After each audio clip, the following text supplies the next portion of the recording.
The roads are getting busier as people feel more comfortable getting out during this pandemic, but with cars sitting unused for so long, some drivers might be a little bit rusty. Jason Luber talked to AAA's Skylar McKinley about one of the risks. It might be rare to see someone driving the wrong way down the highway, but as it turns out, it's a serious problem and one that's getting worse. It's actually happened to me as I was driving to work one morning, and it was scary and really startling. Here to discuss is AAA automotive expert Skylar McKinley. Skylar, how prevalent is this problem? Yeah, this is really worth paying attention to, especially as the pandemic eases and we return to road trips or to our regular commute in some circumstances. We crunched the numbers on this. All told, across the country from about 2015 through 2018, 500 people died each year from these wrong way crashes. That's up 34% from the previous 4-year period between 2010 and 2014. We then looked at Colorado data, and this was really shocking to me.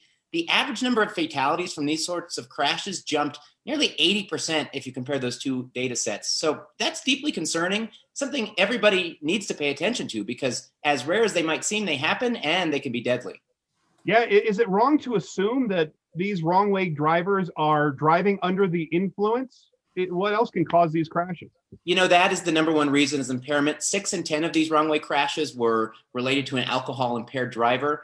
Those with blood alcohol concentrations over the legal limit were significantly more likely to be involved in one of these fatalities. That's not the only thing, though. We know that drivers over the age of 70 are more at risk for this. We know that if you're driving without a passenger who might be able to alert you to driving the wrong way, you're more at risk. But it's no matter who you are, of course, never drive drunk, but also always be vigilant. When I saw that wrong way driver, I pulled way over to the side of the highway and just stopped. If I see somebody, anybody in Colorado sees somebody doing that, how should we handle it? How can we stay safe? Yeah, that's the right move. Pull over to the shoulder if it's safe to do so. Slow your speed. You might want to sound the horn just to alert folks, but don't lay on the horn, just a few taps. Also, look, never text and drive. Don't speed. Be alert at all times. And then to prevent becoming one of these drivers, never drive impaired. If you're going to drink, don't drive. If you're going to drive, don't drink. And that goes for alcohol, it goes for cannabis, it goes for prescription drugs. And then just generally know that if you've got a passenger in the car, especially if you're above the age of 70, which makes you a little bit more at risk for these sorts of crashes, that's the safest thing you can do is have a passenger with you when you're driving.